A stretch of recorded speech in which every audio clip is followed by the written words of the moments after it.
Hi, everybody. Welcome to Thanks for Sharing. I am your host, Jackie Pack. And today's episode, I've actually been working on it for a while. I think I mentioned it several months ago. And I've been listening to the book on Audible and adding some things here and there to my podcast outline. And this past week, I thought this is a good time to talk about this podcast episode topic with the election coming up. So I'm recording this on Sunday, November 3rd.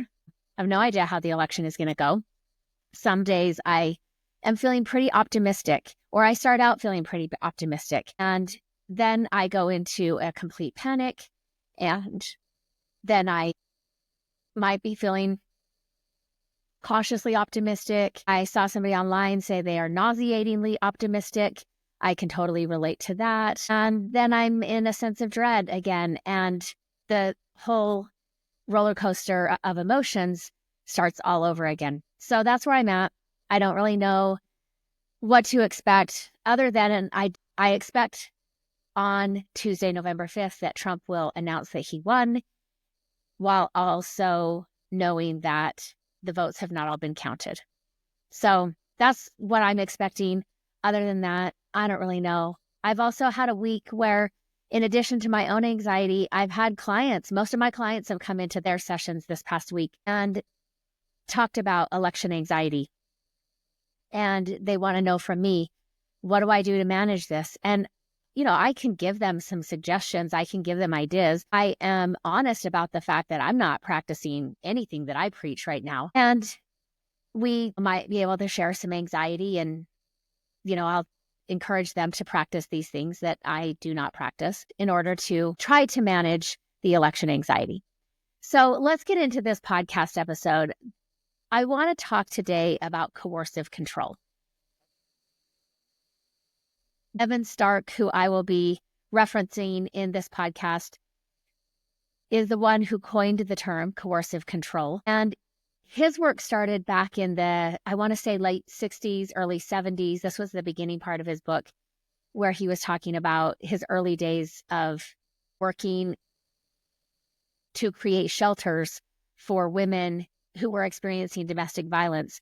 And in his work, which initially were people's homes, activists in that community working towards protecting women, they would open their homes and they knew of each other. They knew what was happening.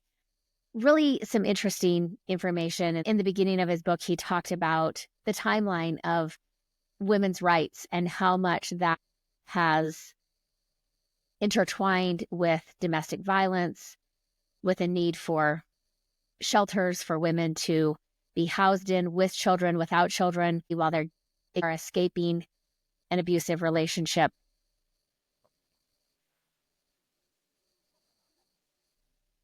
Coercive control refers to a pattern of controlling behaviors that create an unequal power dynamic in a relationship. These behaviors give the perpetrator power over their partner, allowing them to dominate their partner, undermining their autonomy, and creating dependence on the abuser, making it difficult for them to leave. Coercive control creates invisible chains and a sense of fear that pervades all elements of a victim's life. And it works to limit their human rights by depriving them of their liberty and reducing their ability to take action. Experts like Evan Stark liken coercive control to being taken hostage. While coercive control can escalate into physical abuse, there are many examples of the first act of physical violence being murder of the victim.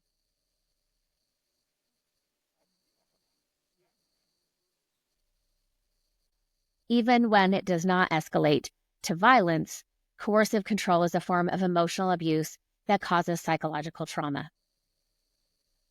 According to the CDC, nearly 1 in 4 women and 1 in 7 men have experienced some form of intimate partner violence. Studies show that around 60 to 80% of women who experience intimate partner violence report being subject to coercive control, with patterns of isolation, intimidation, and monitoring. Victims of coercive control report high rates of anxiety, depression, PTSD, and lowered self-esteem. A UK study found that 95% of coercively controlled individuals report mental health difficulties as a result, highlighting the insidious nature of these behaviors that slowly chip away at one's self-worth. Financial control is also a major component, with about 1 in 4 survivors of intimate partner violence stating they were denied access to financial resources by their partners. Coercive control limits career advancement and financial independence, leading to long-term economic impact. Many countries, including the UK, Ireland, France, Australia, and Scotland, have passed laws making coercive control a criminal offense. The United States has seen a push for similar laws in recent years, with Hawaii being the first state in the U.S. to pass a law for coercive control. Different from the other countries that have passed coercive control laws where they were considered criminal offenses, in the U.S., the laws that have been passed right now are civil matters. Evan Stark talks about, with the concept of coercive control, there needs to be a reframing of domestic violence as an attack on human rights and resources rather than a single incident assault. Evan Stark says, quote, "My primary goal in writing Coercive Control was to close the gap between the dominant model used to understand and manage abuse and the prevailing strategy men have adapted to oppress women in personal life. Despite the enormous accomplishments of the domestic violence revolution, the interventions and policy reforms we've designed or elicited from governments are meeting neither our primary goal, which is to improve the long-term prospects of abused women and their children, nor our secondary goal, to change the normative and criminal justice climate in which abuse occurs in ways that make it less likely. This is largely the result of a paradigm that defines domestic violence as an incident-specific crime, equates abuse with physical and psychological assault, applies a, quote, calculus of harms, unquote, to assess severity, meaning the more injury or trauma, the more serious the abuse, and rations intervention accordingly. When shelters, police, courts, or medical personnel use this frame to understand male partner abuse, the oppression battered woman experience is disaggregated, trivialized, normalized, or rendered invisible, with interventions actually becoming more perfunctory as subjugation becomes more comprehensive. The book proceeds by sketching the achievements of their movement, showing that the domestic violence revolution has stalled. He traces the failures of intervention to the widely accepted domestic violence model, maps the evolution, theory, and technology of coercive control, and shows how this model illuminates the experience of 3 women charged with crimes committed against the backdrop of abuse. The book emphasizes critique, analysis, description, and application rather than intervention. He continues, I consider the work activist scholarship, nevertheless, because a more accurate cartography of abuse is needed to combat it effectively, and because it was written in response to practical challenges I faced in applying the conventional paradigm to the experiences and behavior of abused women and abusive men in the advocacy, clinical, and forensic contexts. I address intervention only in the conclusion and raise a series of challenges to be debated rather than prescribed policy. The essays invite me to elaborate on this discussion. They are written by researchers I respect, who share my belief that interrogating our core paradigm is essential for improved practice, and who accept my basic conclusion that the course of malevolent conduct I describe as coercive control is the dominant strategy men choose to subordinate their female partners in their personal life. So in this quote from Evan Stark, he critiques the existing model of domestic violence intervention. He argues that it falls short in addressing the long-term needs of abused women and creating systemic change. Stark highlights how current approaches focus too narrowly on physical incidents and individual harms, often overlooking the broader, sustained oppression experienced through coercive control. This approach, Stark argues, fragments and minimizes the real impact of abuse, leading to superficial interventions. His book seeks to map out a deeper understanding of coercive control, explaining its evolution, theories, and impact on real cases involving women. And while the book doesn't prescribe specific policies, it challenges the current framework and advocates for a paradigm shift to better address and counteract coercive control in advocacy, legal, and clinical contexts.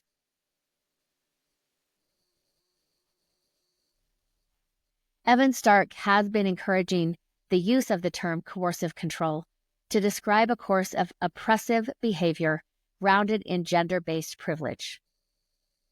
While all forms of abuse are about power and control, coercive control is a strategic form of ongoing oppression and terrorism that invades all arenas of women's activity by limiting access to money and other basic resources. In addition, few elements of coercive control are currently considered criminal, or are only crimes when committed against strangers, which further complicates this issue within the context of domestic violence. It starts, he says, as an overly attentive boyfriend who wants to know where she is all the time. He shows up unexpectedly to pick her up from work. He encourages her to stay home and not work at all. He'll take care of her. He wants to pick out her outfits. And then it all changes. Evan Stark is emeritus professor at Rutgers, the State University of New Jersey. And Professor Stark's innovative work has informed governments and domestic violence organizations and has been widely cited in the media. In his words, he says, quote, "I think that with 60% of battering cases that comprise domestic violence, we need a law that punishes offenders at the same level that we would punish people that take hostages or kidnap people. Because what we're really dealing with, although the analogy is by no means perfect, is a kind of domestic terrorism, a kind of domestic hostage-taking, in which the victim has no outside to escape to because the supposed safe place, the relationship, the home, the family network, has been identified as the point of imprisonment and entrapment," end quote.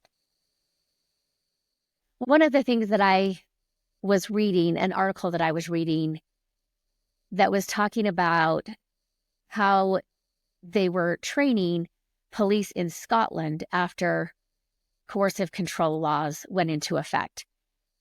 And specifically when it came to police officers going out on a domestic violence charge. And the article stated that they were educating officers, saying, instead of looking for a pattern of bruises, you need to be looking for the power of control and signs or factors that would indicate the female does not have autonomy. Instead of asking, did he hit you?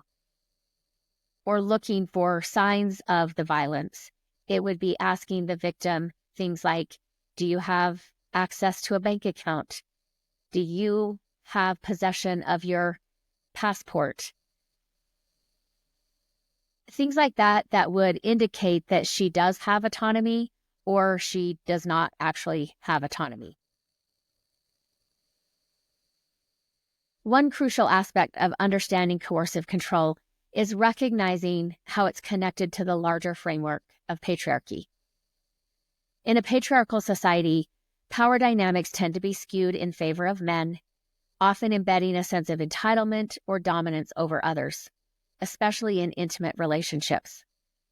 This dynamic isn't natural or inherent, but is learned and reinforced by the cultural norms. So let's look closer at the roots in patriarchy.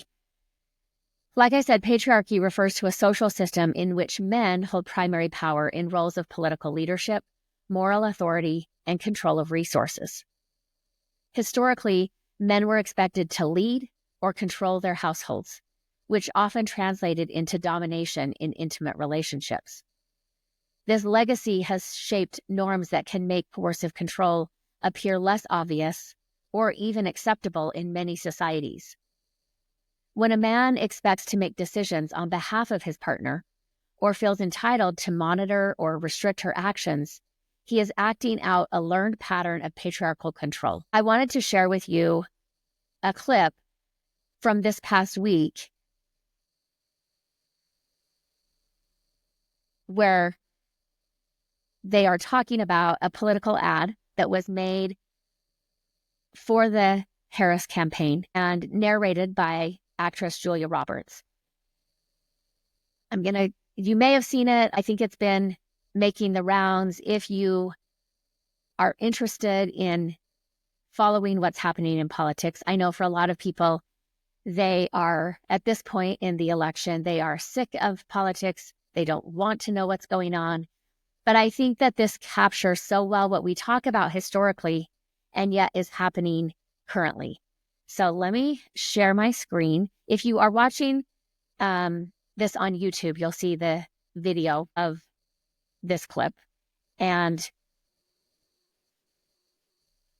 the people who are summarizing or reflecting, commenting on it. And if not, you'll just hear the audio. So let me share my screen. I also want to share audio.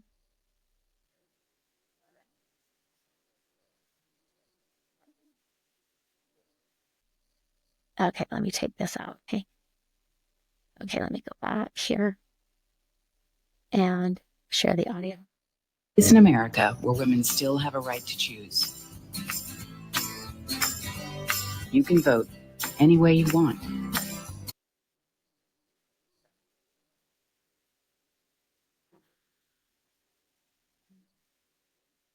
Still have a right to choose. The one place in America where women still have a right to choose. You can vote any way you want. And no one will ever know. Did you make the right choice? Sure did, honey. Remember, what happens in the booth stays in the booth. Vote Harris Walz. That was Oscar-winning actress Julia Roberts in a new ad boosting one of the closing messages of the Harris campaign, that your MAGA-supporting husband doesn't have to know if you decide not to vote for the guy bragging about overturning Roe versus Wade and grabbing women by the P word. That message, though, is freaking out the right, especially its smallest, most fragile men. They're having complete and utter meltdowns on their podcasts and TV shows. Here's Trump ally Charlie Kirk. She needs people to basically lie to their husbands, which they are promoting, by the way. It is the embodiment of the downfall of the American family. I think it's so gross. I think it's so just nauseating where this wife is wearing you'll show it, wearing the American hat. She's coming in with her sweet husband who probably works his tail off to make sure that she can go, and have a nice life and provide for the family. And then she lies to him saying, oh, yeah, I'm going to vote for Trump. And then she votes for Kamala Harris as her little secret in the voting booth.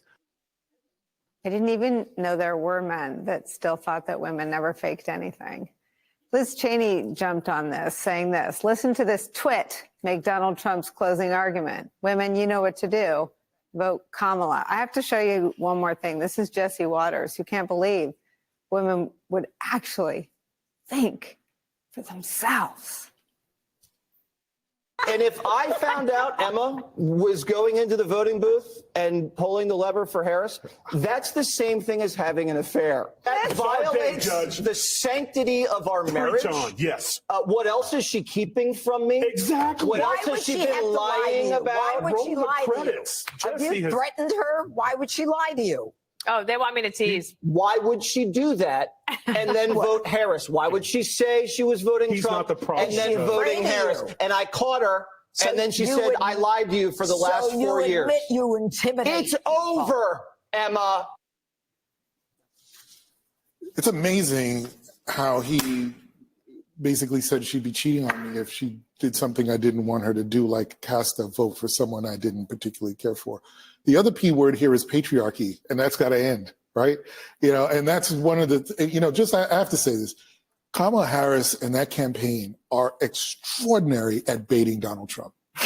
They are extraordinary at that.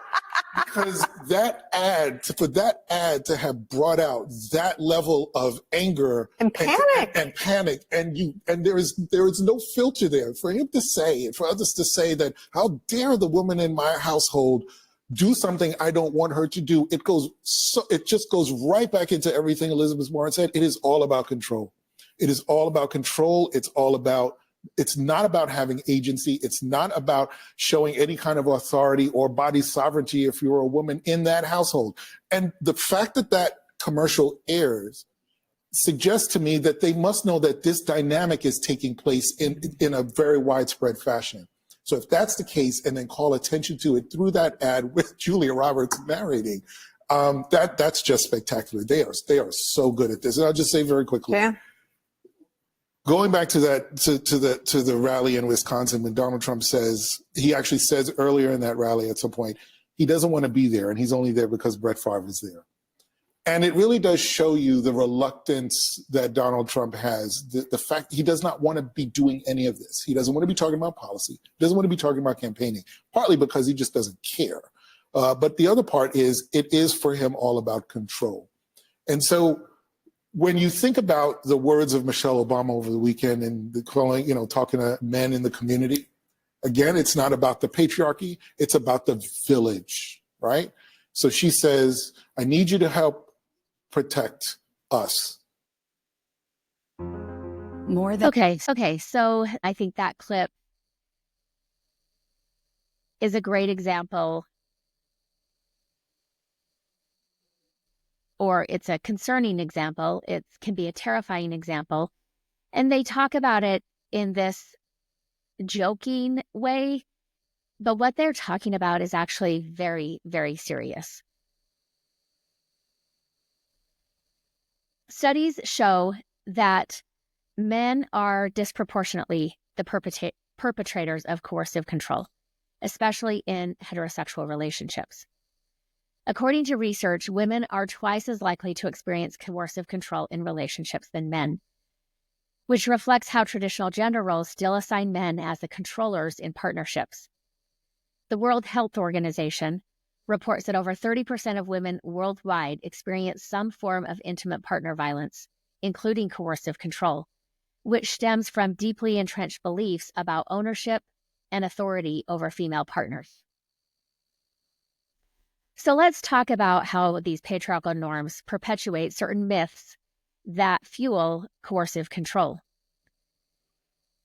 The first myth is this myth about dependency and obedience. Often still, societal expectations are that women should prioritize family and partner needs above their own, and this can reinforce an abuser's control. The second myth is possessiveness being confused with love. The idea that extreme jealousy and possessiveness are proof of love normalizes monitoring and controlling behaviors. And then the last myth is blame and shame. In patriarchal societies, women who speak out about coercive control or who leave controlling relationships will often face victim blaming, making it harder for them to seek help. Unfortunately, patriarchal views also influence how legal systems address, or more likely fail to address, coercive control. Because coercive control often involves non-physical abuse, it's, number one, less likely to be reported, especially in cultures where women are expected to endure hardships in silence. And this leads to underreporting and skepticism. And then number two, many legal systems prioritize physical abuse over psychological abuse, which stems from a patriarchal assumption that real abuse involves physical harm. This is a massive blind spot with the legal system that can leave victims of coercive control without legal protection or recourse. Understanding coercive control as a form of patriarchal oppression is crucial to addressing and dismantling it. To break the cycle, societies must challenge traditional gender norms that reinforce the power imbalances in relationships. They need to educate men and women about healthy relationship dynamics including the importance of equality, consent, and autonomy. And then they also need to support legal reforms that recognize coercive control as a form of abuse with serious consequences for perpetrators. By connecting coercive control to patriarchal structures, we can see that it's not just about one person's behavior, but about systemic forces that shape how people relate to one another. Addressing coercive control means challenging these broader forces, promoting gender equality, and creating systems that value autonomy and respect in all relationships. Now I want to switch and talk about the impact of coercive control on a woman's autonomy. One of the most damaging aspects of coercive control is how it systematically erodes a woman's autonomy, stripping away her independence and freedom to make her own choices. This isn't always obvious at first. Like I said, it can often begin very subtly, maybe with some comments about who she spends her time with, questioning her need to work or even to get an education. Then it can lead to imposing rules around what she can do and when. And over time, these seemingly small things intensify and create a pattern that ultimately robs her of her ability to direct her own life. I gave some examples earlier. Some more examples are an abuser tightly monitoring her finances, limiting access to money, or requiring her to account for every dollar she spends. In some cases, this control extends to decisions about her career, education, where he discourages or outright prevents her from pursuing opportunities, effectively cutting her off from potential sources of independence.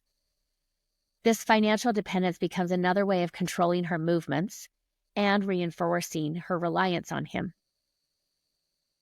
Social isolation is another key tactic. By controlling who she can see, who she spends time with, texting excessively to check up on her, demanding immediate responses, he reduces her contact with friends and family. This isolation ensures she has fewer people to turn to, which makes it harder for her to break free from the relationship or even recognize the extent of the control. These restrictions on autonomy attack a woman's sense of self. Coercive control does not just affect her day-to-day choices. It targets her fundamental right to make decisions about her own life. The result is a profound disempowerment that leaves her feeling trapped, even in situations where physical violence isn't present. It's a form of abuse that's much more than exerting authority. It's about erasing her voice and ultimately her sense of who she is. So let's talk for a minute about how intimate partner violence and coercive control are related, but they're also distinct concepts. Intimate partner violence is an umbrella term that covers various forms of abuse between intimate partners, including physical violence, emotional abuse, sexual abuse, and economic abuse. It refers to any behavior in an intimate relationship that causes harm, fear, or control over a partner. Coercive control is not an umbrella term. It's a specific type of intimate partner violence, so it would be underneath that umbrella, focused on non-physical forms of manipulation and domination. It's less about isolated incidents of abuse and more about ongoing tactics designed to undermine a partner's independence, self-esteem, and decision-making. Coercive control is often psychological and emotional rather than physical, though it can accompany physical abuse. Often, I read when the woman is trying to take back some autonomy or take back her own authority and her own power, and she is trying to leave the relationship, that is a high time for the violence and the physical abuse to show up if it hasn't been there previously. Intimate partner violence also involves episodic or occasional acts of violence or abuse that can occur in cycles, with periods of tension building, violence, and then reconciliation.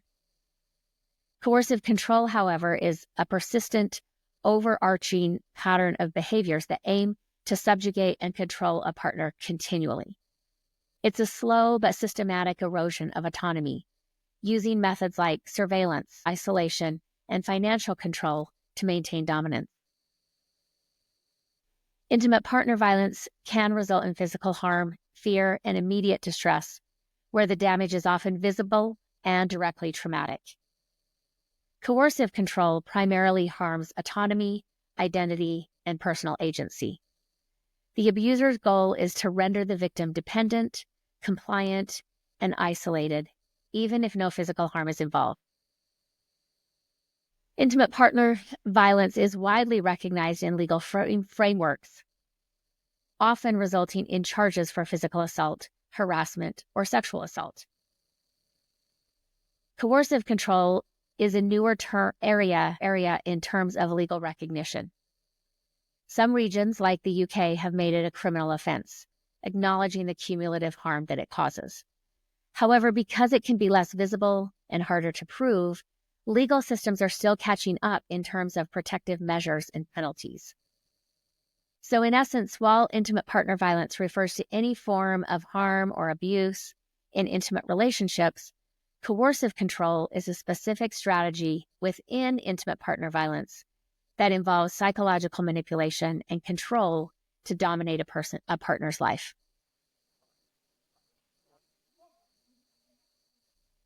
So I think we have to ask ourselves, if we are living in the United States, has the American culture influenced the dynamics of coercive control? And I think the answer, if we're being honest, is yes, it has in several ways.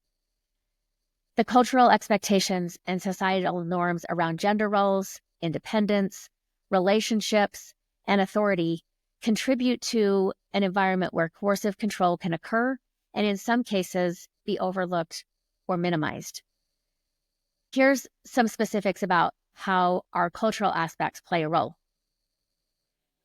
I've already mentioned traditional gender roles, but when we focus in on American culture, it has long upheld traditional gender roles that assign men the role of protector, decision maker, and financial provider, while positioning women as caregivers or supporters. These roles, though they are evolving, still influence expectations in many relationships, making it easier for coercive behaviors to be masked as protectiveness or leadership within the home. This can create an implicit acceptance of one partner having more control, and for women, it can mean feeling pressure to defer to their partner's authority in decision-making, finances, and social activities. I also think the American culture normalizes control in relationships.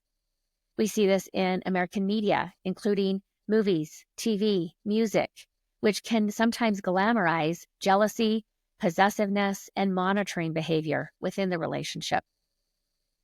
Controlling actions are often presented as signs of love or commitment, which can obscure the line between healthy boundaries and coercive control. This cultural messaging can lead people to misinterpret controlling behavior as romantic, leading some women to overlook or justify red flags that occur early on in relationships. There's also, and we're seeing this surge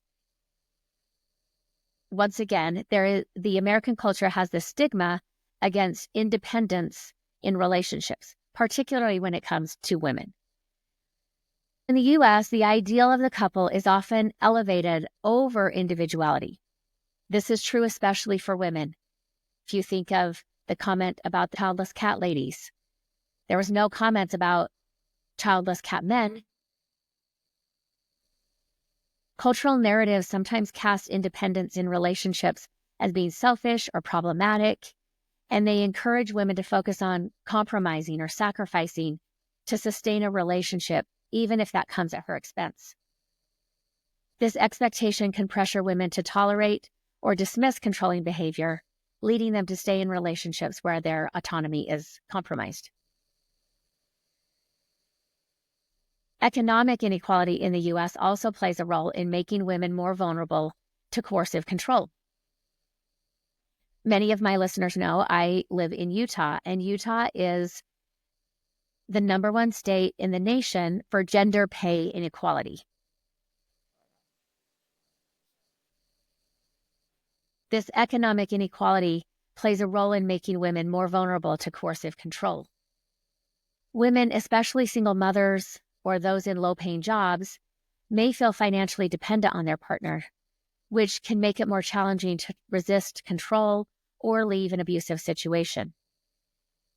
This financial dependency becomes another layer of control that some partners exploit, which further limits women's authority and options for independence. Until recently, coercive control has been less understood and less visible in American discussions around domestic violence. The focus has been on physical violence and intimate partner violence, and that has sometimes led to emotional and psychological forms of abuse being downplayed or ignored. This can make it harder for women to recognize coercive control as abuse or to feel supported in seeking help.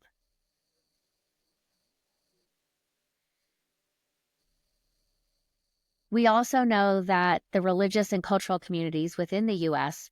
reinforce hierarchical dynamics in marriage, where men are seen as heads of the household. I'm not saying that these hierarchical dynamics that are enforced through religious and cultural expectations are always harmful. But in situations where one partner is inclined toward controlling behavior, these norms are used to justify the abusive behavior and to discourage women from resisting or leaving the relationship, or even seeing this as being abusive.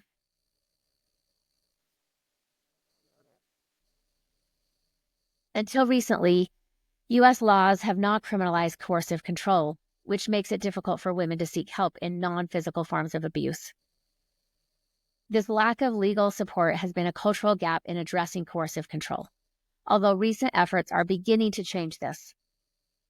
When we look specifically at American culture, through this mix of traditional gender norms, media portrayals, and structural issues, there has been an environment where coercive control can be normalized, overlooked, or even romanticized. The good news is that awareness is growing, and conversations about power, control, and autonomy in relationships are becoming more mainstream, offering new support and resources for those affected. One more point that I want to, well, I don't know that this is the last point. Another point that I want to cover that I found myself asking as I was reading the book, or as I was listening to the book, was, can a whole country, can a nation itself engage in forms of coercive control? And the answer I found is yes, especially through policies or frameworks that limit individual freedoms and autonomy. Coercive control at a national level generally involves systematic actions or regulations that restrict the choices, movements, and personal agency of certain groups or the broader population. These measures include things like legislative control. Under legislative control, policies that limit personal freedoms, such as restricting access to information, controlling or surveilling social interactions, and imposing limitations on speech or assembly, resemble the monitoring and isolation tactics seen in interpersonal coercive control.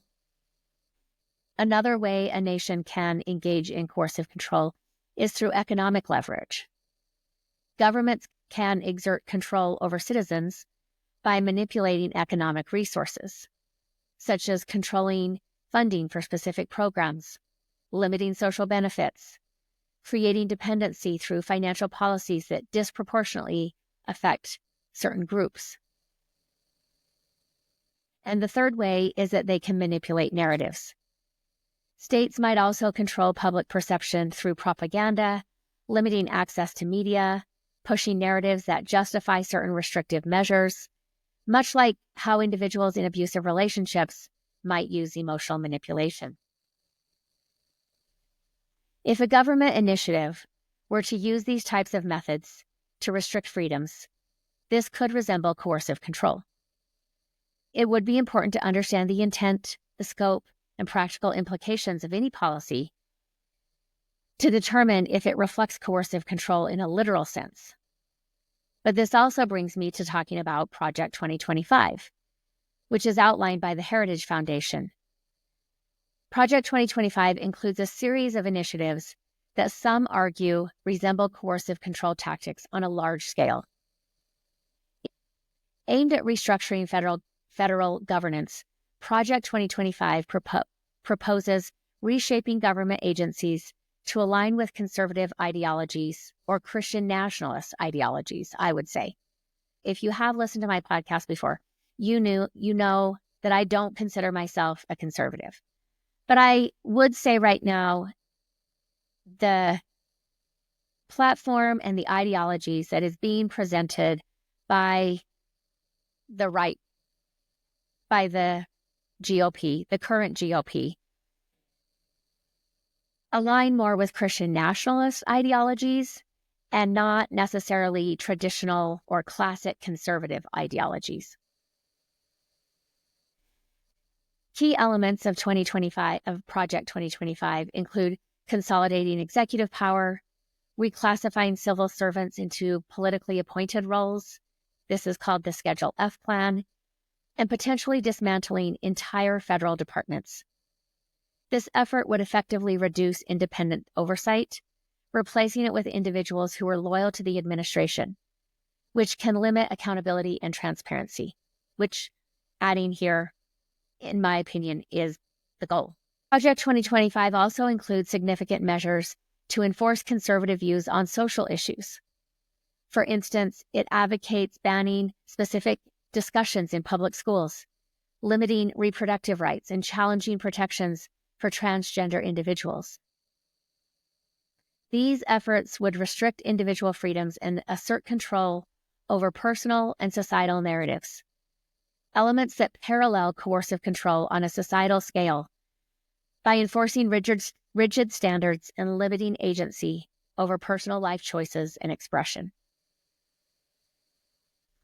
The implications of Project 2025, if implemented, could also reshape federal governance in a way that would limit diversity in viewpoints and impose a specific ideological framework across key public sectors, such as education, healthcare, and civil rights protections.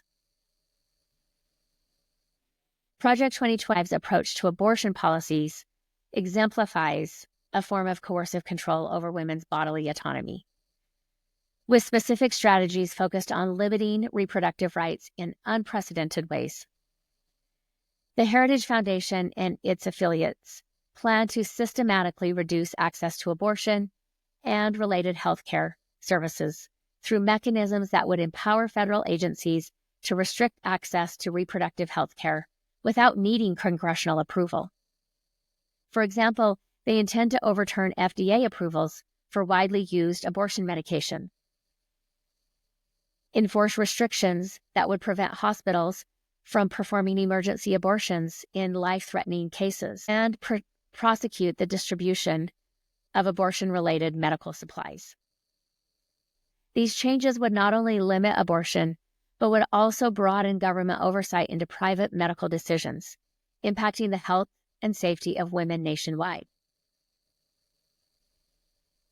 Additionally, Project 2025 proposes banning federal funding for organizations like Planned Parenthood, which provides critical contraceptive and reproductive health services like pap smears, STI treatments, especially for low-income communities. Further, the plan outlines establishing extensive abortion surveillance systems to collect and report personal information on those receiving abortion care. Such surveillance mechanisms impose a heightened level of state control over personal medical records and decisions, which could restrict access to contraception and emergency health care options for women, particularly impacting their autonomy in making informed reproductive choices. To date, we already know of 4 women who have lost their life because of restrictive laws their states had governing when medical professionals could intervene to try to save the life of the mother. For 4 of them, it was too late because not passing legislation that protects the health of the mother, it's the life of the mother, meaning a woman has to be dying, her life has to be ending before medical professionals are allowed to intervene. On an international scale, Project 2025 also seeks to reduce U.S. support for global reproductive health by limiting foreign aid and influencing other nations to adopt similar restrictions, creating a ripple effect that threatens reproductive rights for women worldwide. The outlined policies collectively aim to restructure government regulations in a way that can deeply impact women's access to health care, from birth control to abortion, both in the U.S. and globally. These actions underscore a broader pattern of using political power to control individual healthcare decisions, presenting a fundamental challenge to women's rights and reproductive freedoms in American society and beyond. So, if I'm summarizing and giving a call to action, what can you do? In 2021, both California and Hawaii passed anti-coercive control legislation. California's law allows behaviors that constitute coercive control to be submitted as evidence in family courts, while Hawaii's amends the state's domestic violence statutes to account for it. Similar legislation that has been introduced in New York would classify coercive control as a felony punishable by up to 4 years in jail. So we are making progress. Obviously, it is not enough. Coercive control, while hard to spot, we need to recognize can be just as dangerous as physical violence. And every step toward understanding it helps us create safer, more supportive communities.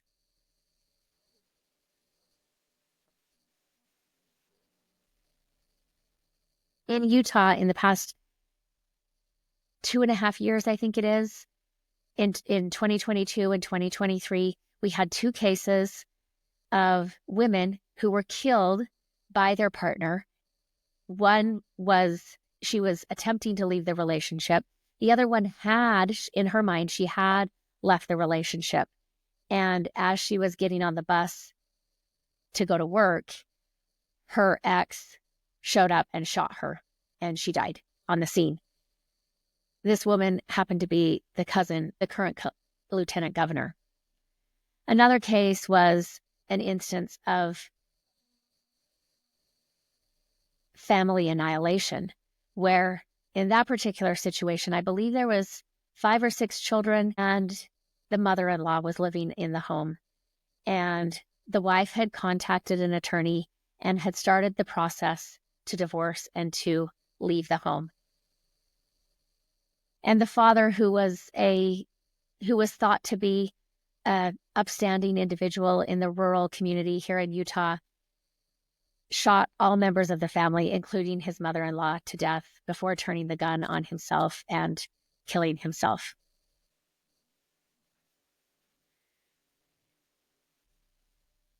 These situations of coercive control are not that uncommon, even though our understanding is just starting to grow.